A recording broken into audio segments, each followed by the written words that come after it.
The morning sun cast long shadows across the courtyard of Buckingham Palace as 8-year-old Lily pressed her face against the cool metal bars of the fence. Her breath fogged up the black iron as she stared in wonder at the magnificent building before her.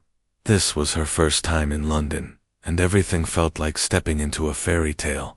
"Lily, come back here," her mother called from somewhere behind her, but the little girl barely heard.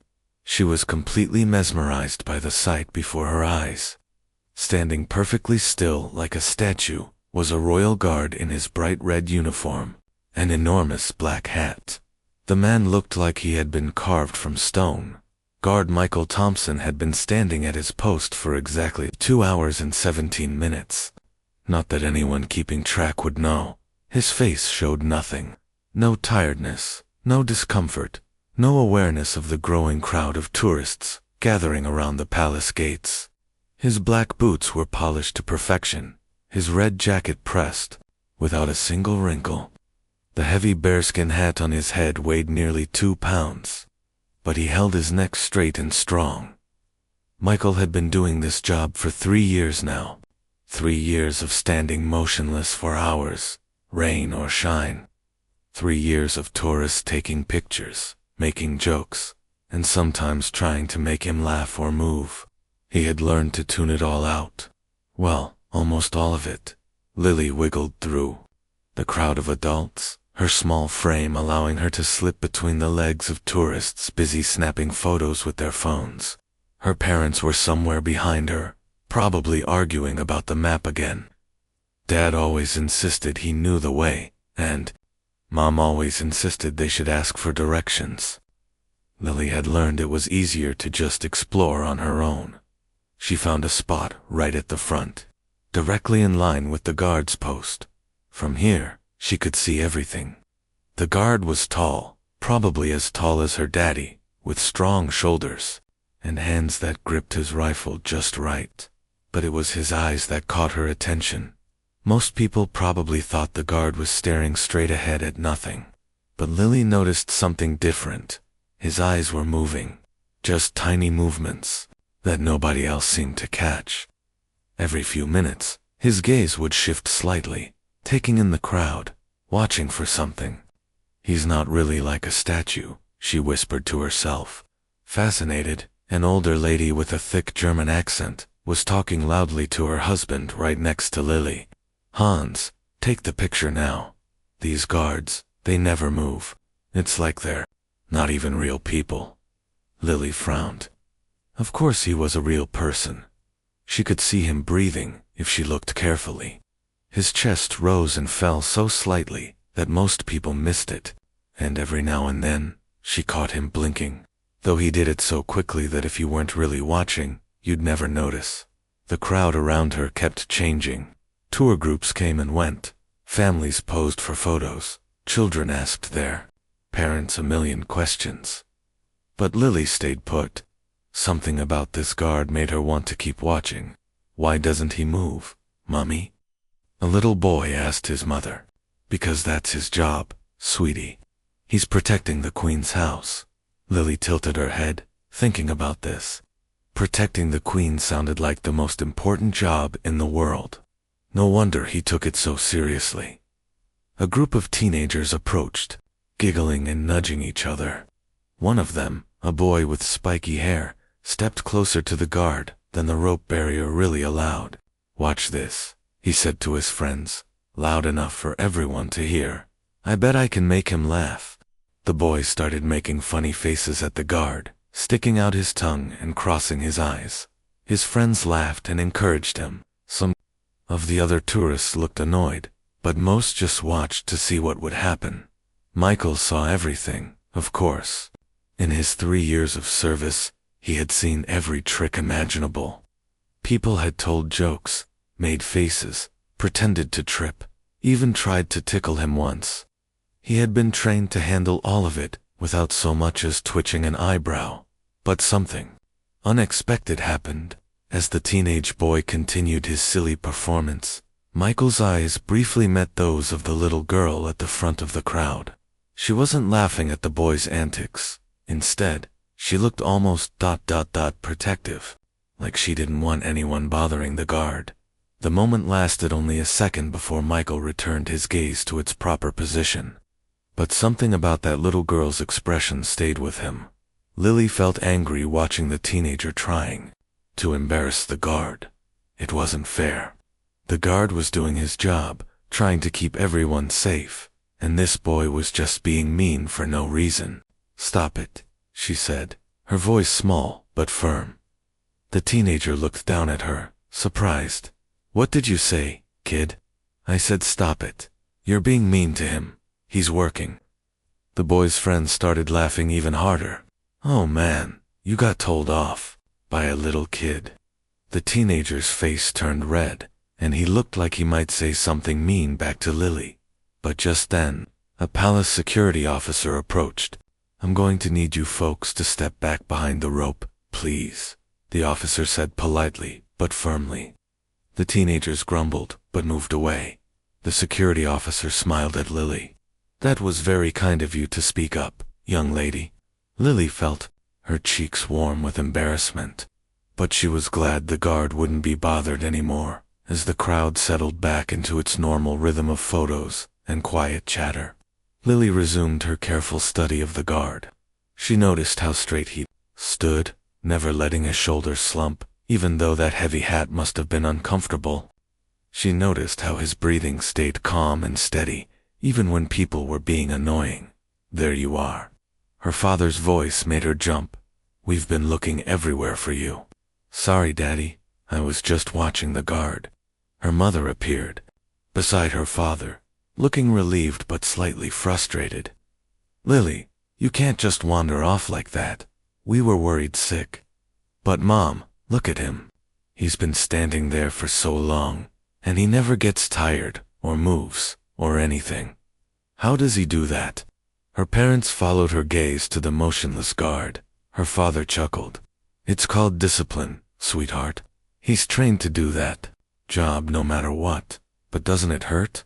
Standing so still for so long." Her mother smiled and stroked Lily's hair. "Maybe a little, but he's very strong and very dedicated. That's what makes him special." Lily nodded, understanding a little better. The guard wasn't just standing there doing nothing. He was doing one of the hardest things imaginable, staying perfectly still and alert for hours and hours, just to keep people safe. As her parents began discussing which part of the palace to visit next, Lily took one more long look at the guard. For just a moment, she thought she saw his eyes flicker in her direction again. This time, she was sure she wasn't imagining it. There was something about those eyes that seemed kind, despite the serious expression on his face. Something that reminded her of her own daddy when he was trying to be brave about something that worried him, without really thinking about why. Lily gave the smallest wave with just her fingers, keeping her hand low so her parents wouldn't notice. Michael saw the tiny gesture, though his face never changed expression. Something about this little girl was different from the usual crowd of tourists. She seemed to really see him as a person, not just part of the scenery. In all his years of service, very few people had looked at him the way this child did, with genuine curiosity and respect, rather than just amusement or indifference. As the family finally moved away from his post, heading toward another part of the palace grounds, Michael found himself hoping they would circle back later. There had been something special about that little girl's quiet attention, though he couldn't quite put his finger on what it was. 3 hours before his shift at the palace, Michael Thompson sat in a small hospital room painted cheerful yellow, reading a story to his 6-year-old daughter Katie. Her tiny frame looked even smaller against the big hospital bed, and the tube in her arm made his heart ache every time he looked at it. "Read the dragon part again, Daddy," Katie whispered, her voice weak but still full of the curiosity that had always made her special. Michael smiled and flipped back a few pages in the colorful picture book. This was their routine now, had been, for 8 months since Katie's leukemia diagnosis. Every morning before his guard duty, he would spend 2 hours with her, reading stories, playing quiet games, or just talking about everything and nothing. Once upon a time, there was a brave little dragon who was afraid of her own fire. He read, using different voices for each character, just like Katie loved Dot, in the bed next to Katie's. Another little girl named Zoe was coloring quietly. Zoe had been born deaf, and over the past few months, Michael had been learning sign language to communicate with her and the other deaf children in the ward. It started as a simple gesture of kindness, but it had become something much more meaningful. The children's hospital had become his second home. When Katie was sleeping or having treatments, Michael volunteered in other parts of the ward. He helped feed younger patients, played board games with older kids, and learned to communicate in ways he never imagined he would need to. Dr. Martinez, Katie's main doctor, had introduced a special program 3 months ago. All the children in the long-term care ward learned a simple hand signal, a way to ask for help when they felt too scared, too sick, or too overwhelmed to speak out loud. It's amazing how often children suffer in silence, Dr. Martinez had explained to the parents during one of the weekly meetings. They don't want to worry their families, or they're afraid of seeming weak. This signal gives them a way to communicate when words feel too hard. The signal was beautifully simple. Touch your heart twice with your hand, then point upward toward the sky. It meant I need help. I'm scared. Please don't leave me alone. Michael had watched as all the children in Katie's ward learned this signal. Even the youngest ones, barely 4 years old, understood its importance. It gave them power in a place where they often felt powerless. Katie had used it only once, during a particularly difficult treatment, when the medicine made her feel sick and dizzy. Michael had been talking to another parent in the hallway when he saw his daughter's small hand touch her chest twice, then point up. He was beside her bed in seconds, holding her close until the scary feeling passed. The children teach it to their friends too. One of the nurses had mentioned to Michael, when kids from the ward have visitors, especially other children, they share it. It's like a secret club, but for something really important.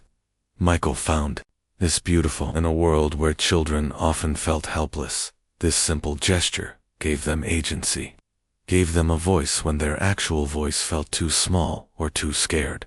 Meanwhile, across London, Lily was having her own difficult morning. She sat in her family's hotel room, staring at the small bottle of pills on the nightstand. The label read instructions she had memorized by now, but the pills still made her stomach feel funny and her head feel cloudy sometimes. 2 weeks ago, while her parents thought she was just visiting her best friend Rachel at the hospital, Lily had learned something that changed everything.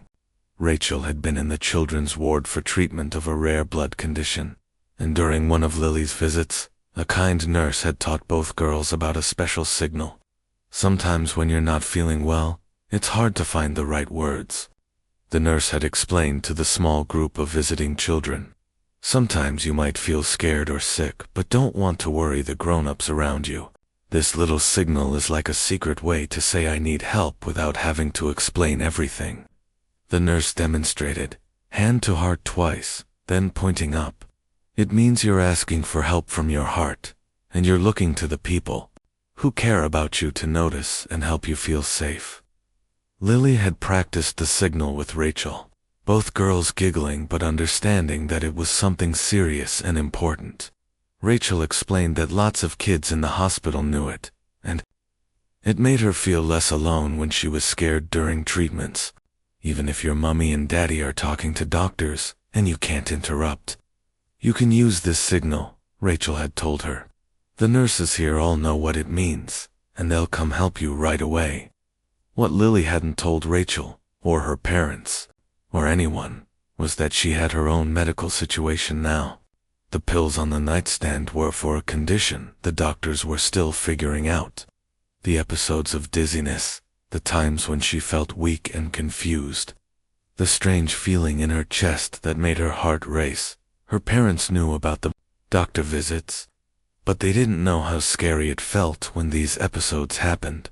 The doctors had said her condition was manageable, that the medicine would help, and that she could live a completely normal life. But they also said she needed to be careful, Needed to tell an adult immediately if she ever felt faint or had trouble breathing.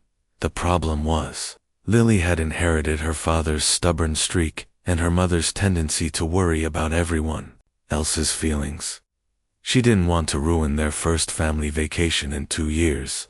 She didn't want to see that worried look in her mother's eyes, or hear her parents having hushed conversations about medical bills and treatment options, so she had been taking her medicine quietly each morning and trying to push through the uncomfortable side effects. Most days it worked fine, but today, something felt different. The dizziness was stronger, and there was a strange fluttery feeling in her chest that hadn't been there before. Back at the hospital, Michael was finishing his time with Katie when Dr. Martinez stopped by for the morning checkup. "How's our brave girl today?"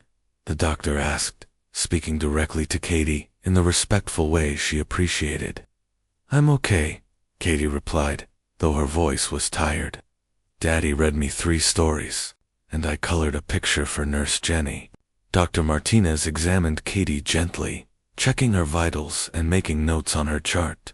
Michael watched every movement, every expression, looking for signs of how his daughter was really doing. "Her numbers are stable," the doctor told Michael, quietly. "The new treatment plan seems to be working well. She's a fighter, this one." Michael felt the familiar mix of relief and ongoing worry that had become his constant companion.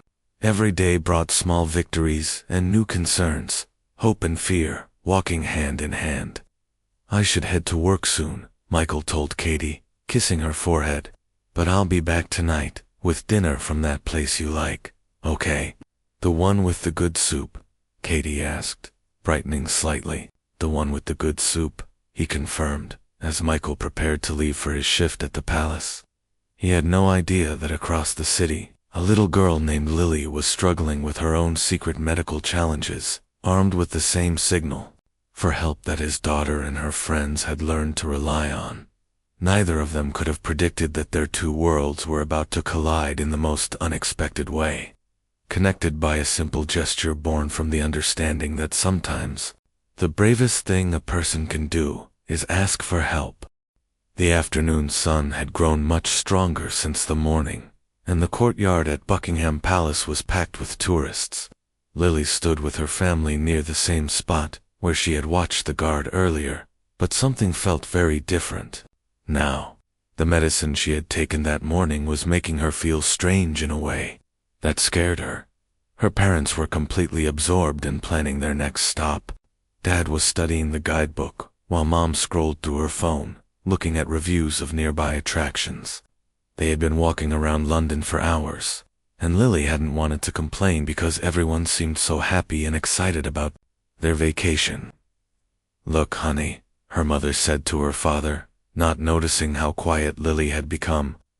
"The Tower of London closes at 5, but if we leave now, we can still make it. The reviews say it's amazing." "That sounds perfect," Dad replied, folding the map. "We can grab some lunch on the way. There's supposed to be a great little pub just down the street." Lily tried to focus on what her parents were saying, but their voices seemed to be coming from far away. The fluttery feeling in her chest had gotten worse, and now there was a strange buzzing sound in her ears. She looked around at all the people crowding the courtyard and suddenly felt very small and very alone. Even though her parents were right beside her, the royal guard she had been watching that morning was back at his post. Michael had returned from his lunch break, feeling refreshed, after spending time thinking about Katie and the other children at the hospital. His afternoon shift was always the hardest because the crowds were bigger and the sun was more intense, but he had learned to handle it. Standing perfectly still for hours was something most people couldn't imagine doing, but Michael had trained his mind to stay alert while his body remained motionless. He could see everything happening around him, the tour groups taking photos, families arguing about where to go next, children getting tired and cranky in the heat. His eyes swept over the crowd in their practiced pattern, always watching for anything unusual or concerning. That's when he noticed the little girl from the morning. She was back with her parents, standing in almost the same spot as before. But something was different about her now. Lily felt like the ground was moving under her feet, even though she knew she was standing still. The sensation reminded her of being on a boat, that queasy feeling when everything seemed to rock back and forth. She pressed her hand against her stomach, hoping it would help, but the feeling was getting stronger. She looked over at her parents, who were now discussing whether to take the bus or the underground to their next destination. They seemed so involved in their conversation, so happy and excited about their plans. The last thing she wanted was to interrupt their good time with her problems. "I think the Piccadilly line would be faster," her mother was saying, tracing a route on the map with her finger. "But the bus would let us see more of the city," Dad argued gently. "It's our first time here, after all." Lily tried to follow their conversation, but the words seemed to blur together. She felt hot and cold at the same time, and there were little sparkly dots dancing at the edges of her vision. This was worse than any of the episodes she had experienced before. She thought about the medicine bottle back in their hotel room and wondered if she had taken the right amount that morning. Sometimes when she felt nervous or distracted, she couldn't remember exactly what she had done. Had she taken one pill or two? The instructions were confusing, and she had been trying so hard to handle everything by herself. Michael continued his steady surveillance of the crowd, but his attention kept drifting back to the little girl.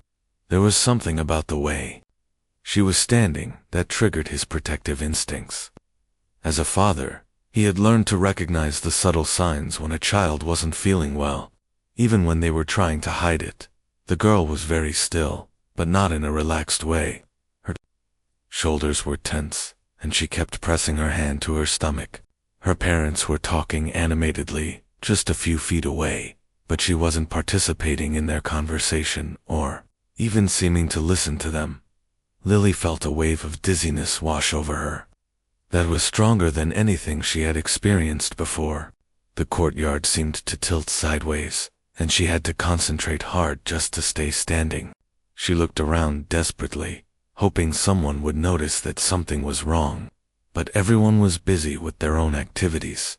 A group of teenagers walked past, laughing loudly about something on one of their phones.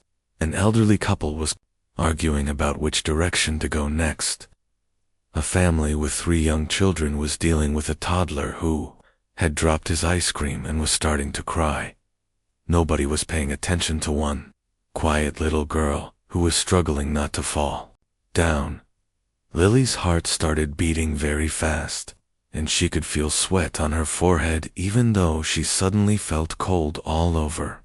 This was exactly the kind of situation the nurse at the hospital had talked about, when you need help but don't know how to ask for it. When the adults around you are busy and distracted. She remembered Rachel's words about the signal. Even if your mommy and daddy are talking and you can't interrupt, you can use this signal. Looking across the courtyard, Lily's eyes found the royal guard. He was the only person who seemed calm and steady in all the chaos around her. Something about his quiet strength made her think he might be someone who would notice if a child needed help. Michael saw the exact moment when the little girl looked directly at him. Her face was pale, and there was something in her expression that made every protective instinct in his body come alive. She looked scared and sick and very much alone, despite being surrounded by people. Then she did something that made his breath catch in his throat. The little girl raised her small hand and pressed it to her chest twice, deliberately and clearly. Then she pointed upward, her movement unmistakable, despite being small and quiet. Michael's heart started racing, even as his face remained perfectly composed. That signal, he knew exactly what it meant. He had seen it countless times in the children's hospital, had watched his own daughter use it when she was scared and overwhelmed. It was a cry for help from a child who couldn't find her voice. For a moment, Michael's military training warred with his paternal instincts. Royal guards were not supposed to break position, except in cases of direct threat to the royal family. They were not supposed to interact with tourists or respond to civilian requests for help, no matter how urgent they might seem. But this wasn't just any civilian request. This was a child in distress, using a signal specifically designed for moments when traditional calls for help weren't possible. This was exactly the kind of situation the signal was created for. Michael looked at the little girl's parents, hoping they would notice their daughter's distress, but they were still deeply engrossed in their travel planning. The father was now taking photos of the map with his phone while the mother was making notes about timing and transportation. Meanwhile, their daughter was swaying slightly on her feet, her face growing even paler. She was looking directly at Michael with an expression that said everything. "Please help me. I'm scared. I don't know what to do." In all his years of service, Michael had never faced a moment that challenged his duty like this one. He could follow protocol, maintain his position, and hope that someone else would notice the child's distress. Or he could trust his instincts, break centuries of tradition, and do what every cell in his body was telling him was the right thing to do. The little girl touched her chest twice more, her movement more urgent this time. Then she pointed up, again, her small finger trembling slightly. Michael made his choice. The decision happened in less than a heartbeat, but for Michael, it felt like the longest moment of his life. 3 years of rigid training told him to stay in position. Every rule he had memorized said he should not move, should not break the centuries-old protocol that defined what it meant to be a royal guard. But looking at Lily's pale face and seeing her small hand trembling as she made the signal again, Michael knew there was only one choice he could live with. He stepped forward. The sound of his heavy black boots on the stone pavement cut through the chatter of the crowd like a knife. Conversations stopped mid-sentence. Phones came up instantly as tourists realized they were witnessing something unprecedented. A royal guard was moving, walking away from his post, breaking the statue-like pose that had defined his role for generations. "Oh my God, look," someone whispered. "Is he allowed to do that?" Another voice asked. "Get the camera, get the camera," a teenager shouted to his friend. But Michael heard none of it. His entire focus was on the little girl, who was now swaying dangerously on her feet. Each step he took toward her felt both like a betrayal of his oath and the most important thing he had ever done. Lily saw the tall guard walking directly toward her, his red uniform bright against the gray stones of the palace courtyard. For a moment, she thought she might be imagining it because of how dizzy she felt. Royal guards didn't move. Everyone knew that. They were like beautiful statues that never changed. But he was real, and he was coming to help her. "Are you all right, sweetheart?" Michael asked gently as he reached her, his voice carrying the warmth he usually reserved for talking to Katie and the other children at the hospital. He knelt down slowly, bringing himself to her eye level, his rifle carefully positioned so it wouldn't frighten her. The crowd around them had gone completely silent, except for the clicking and buzzing of camera phones recording every second. Lily tried to answer him, but the words wouldn't come out right. Everything felt fuzzy and far away, like she was underwater. I don't feel good," she managed to whisper, her voice so small that only Michael could hear it. "It's okay," he said softly, recognizing the signs he had learned to watch for during all those hours in the children's hospital. "You're going to be just fine. Can you tell me what's wrong?" "My heart feels funny," Lily said, pressing her hand to her chest, "and everything is spinning." That was all Michael needed to hear. Without hesitation, he reached for the radio attached to his uniform. "Control, this is guard position 7. I need immediate medical assistance at the main courtyard. Child in distress, possible medical emergency. Lily." Her mother's voice cut through the crowd as she finally looked up from her phone and saw her daughter talking to a kneeling royal guard. "Lily, what are you doing?" Both parents rushed over, confusion and panic written all over their faces. Her father was the first to speak to Michael, his voice tight with worry. "I'm so sorry, sir. She wasn't supposed to bother you.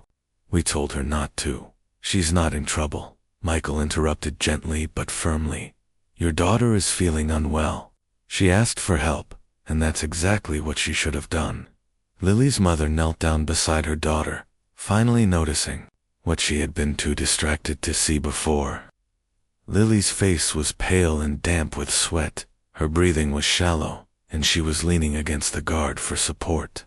"Oh, honey, why didn't you tell us you weren't feeling good?" her mother asked, guilt and worry mixing in her voice. "You were having fun," Lily whispered. "I didn't want to ruin the vacation." The words hit both parents like a punch to the stomach.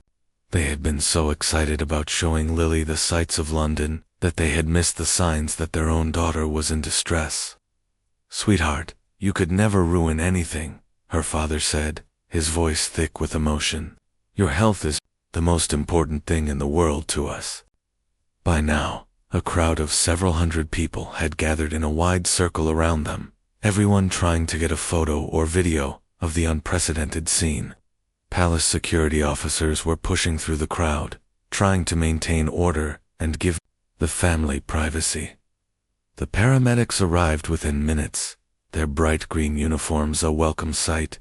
Michael stayed right beside Lily as they began their assessment, holding her small hand and speaking to her in the same calm, reassuring voice he used with Katie during her scary moments at the hospital. "The nice medics are going to check you over and make sure you're okay," he told her. "I'm going to stay right here with you until they're done, all right?" Lily nodded, trusting this kind guard completely. She didn't understand why everyone was taking pictures or why there was such a big crowd, but she felt safe for the first time all day. The lead paramedic, a woman named Claire, who had seen everything in her 15 years on the job, was surprised to find herself working alongside a royal guard, but she quickly recognized that Michael knew exactly what he was doing. "Has she been taking any medication?" Claire asked the parents while checking Lily's blood pressure. "Yes," her mother said, suddenly remembering the pills they had been carefully managing. "She has a condition. We have medication for it, but she's been taking it herself this morning because she wanted to be independent. Can you tell me what the medication is called?" Claire asked Lily directly, speaking to her like the intelligent person she was. Lily managed to tell them the name of her medicine, and Claire nodded with understanding. "It sounds like she might have taken a bit too much this morning, or possibly not eaten enough with it.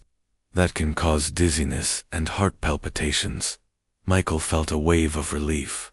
This was scary for Lily and her family, but it wasn't life-threatening. "She's going to be just fine," Claire told the parents. "But we should take her to the hospital just to be safe. Get her blood sugar checked, and make sure the medication levels are right." As the paramedics prepared to move Lily to their ambulance, she looked up at Michael with wide, grateful eyes. "Thank you for helping me," she said. "You're really brave." Michael smiled at her, thinking of his own daughter and how proud he would be if she had the courage to ask for help when she needed it. "You're the brave one, sweetheart. You knew you needed help, and you found a way to ask for it. That takes real courage." Just then, Michael's supervising officer, Sergeant Williams, arrived on the scene with 2 other officials. The sergeant's face was stern, and Michael knew he was about to face serious consequences for abandoning his post. But as he looked down at Lily, who was now sitting up straighter and had more color in her cheeks, Michael felt no regret at all. Some rules were more important than others, and the rule about helping a child in need would always come first in his heart. "Guard Thompson," Sergeant Williams said formally, "you'll need to come with us after the medical situation is resolved." "Yes, sir," Michael replied, still holding Lily's hand as the paramedics finished their preparations. The crowd watched in respectful silence as the ambulance prepared to leave. Lily's parents thanked Michael over and over, tears in their eyes as they realized how serious the situation could have been if he hadn't acted. As the ambulance doors closed, Michael stood up slowly, straightened his uniform, and prepared to face whatever consequences awaited him. He had broken protocol, abandoned his post, and created a media spectacle that would be talked about for years. and he would do it again in a heartbeat. The video appeared on social media within 20 minutes of the ambulance leaving Buckingham Palace. Someone in the crowd had captured the entire moment, from Michael's first step away from his post, to his gentle conversation with Lily, as the paramedics checked her over. The footage was shaky and taken from a distance, but the emotion was crystal clear. Royal Guard breaks 300-year protocol to help sick child. Read the first headline that appeared online. Within 2 hours, the video had been shared 50,000 times. By evening, it had reached 2 million views. News outlets from around the world were picking up the story, calling Michael everything from the most human soldier alive to the guard who chose heart over duty. But Michael knew none of this yet. He was sitting in a small office inside Buckingham Palace, still in his red uniform, facing 3 senior officers who looked very serious indeed. Guard Thompson, Colonel Richards began, his voice formal and stern. In your 3 years of service, you've had an exemplary record.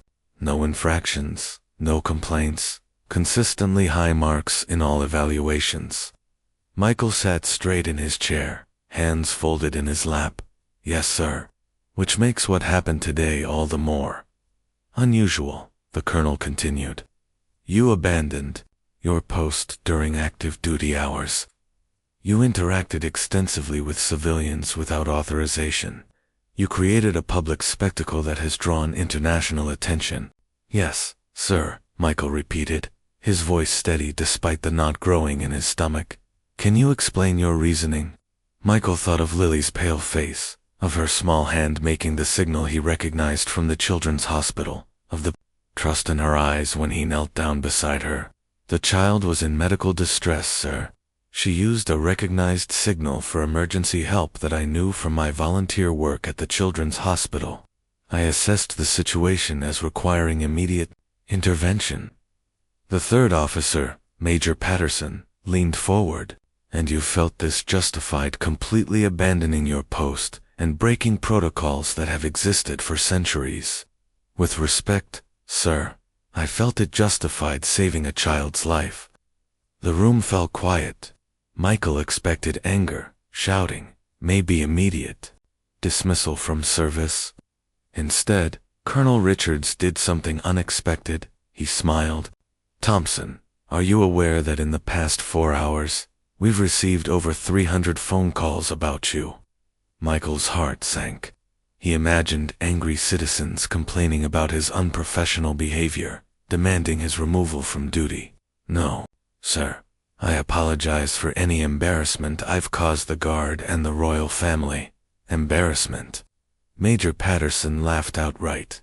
Son, you've received 300 phone calls of support, people from around the world, calling to praise your actions. We've had mothers crying on the phone, thanking us for having guards who would help their children if needed.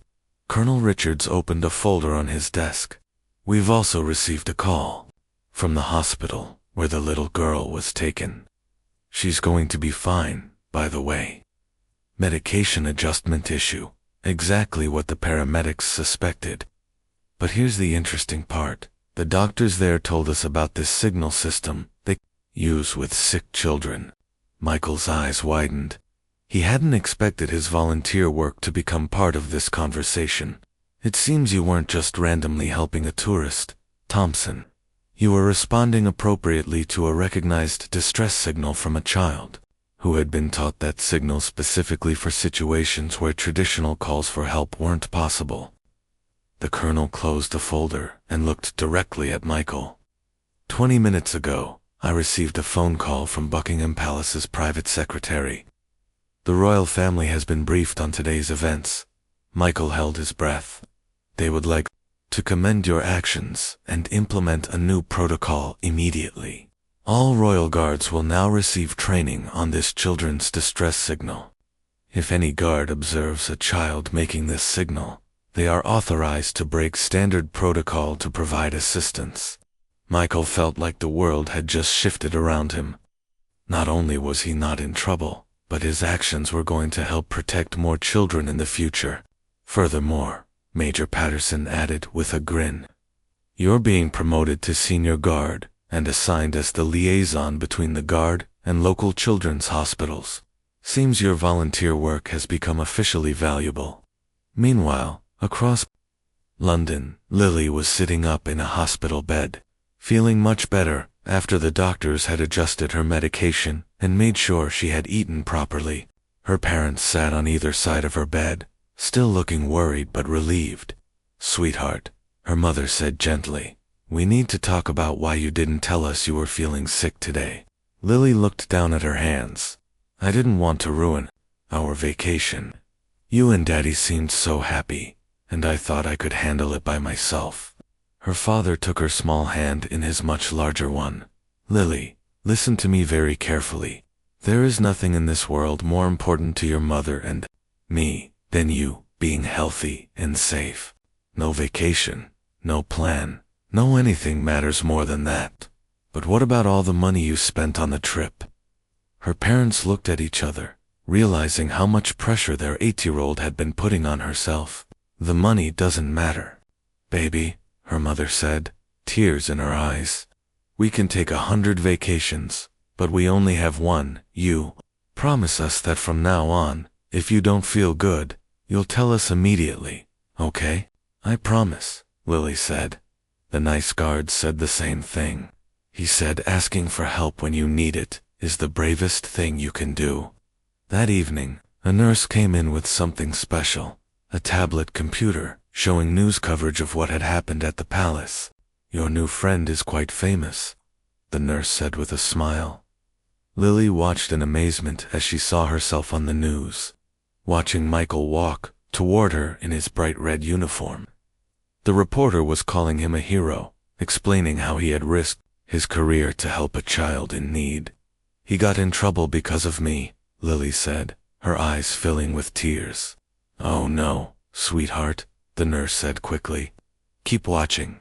The news story continued, showing interviews with people on the street praising Michael's actions, and then cutting to a spokesperson from the palace, announcing the new protocol for guards to help children who use the distress signal. "He didn't get in trouble," the nurse explained. "He got promoted, and now all the guards will be trained to help children just like you." 3 weeks later, Lily received a package at her home. Inside was a letter written in careful handwriting. "Dear Lily, I hope you are feeling much better and enjoying the rest of your time in London. I wanted to thank you for being so brave that day, because you had the courage to ask for help. Something wonderful has happened. Now all the guards at the palace know about the special signal, and we can help other children who might need us. You've made it safer for kids everywhere who visit London. I also wanted to tell you about my daughter Katie, who is 6 years old and has been sick in the hospital. She thinks you're very brave, and she asked me to tell you that she's proud of you for asking for help when you needed it. The doctors tell me that Katie is getting better, just like you are. Maybe someday, if you come back to London, you can meet her. She would like that very much. Your friend, Guard Michael Thompson." Lily read the letter 3 times, then asked her mother to help her write a reply. Their correspondence continued for months, with Lily sharing updates about her health and school, and Michael telling her about Katie's progress and the new children he was helping at the hospital. The story of their meeting had started something bigger than either of them imagined. Children's hospitals across the country began teaching the signal to more families. Schools started including it in their safety programs. Parents shared it on social media, spreading awareness about the importance of giving children a way to ask for help when they couldn't find the words. Most importantly, children everywhere learned that it was okay to speak up when something was wrong, that asking for help wasn't weak, it was brave. And in a small hospital room in London, Katie Thompson practiced the signal with her father, knowing that if she ever felt scared or overwhelmed, there were people everywhere who would recognize her call for help and come running. Sometimes the most important moments happen in a single heartbeat, when one person chooses compassion over rules, when a child finds the courage to ask for help, when kindness creates ripples that spread far beyond what anyone could imagine. Michael never regretted his decision to step away from his post that day.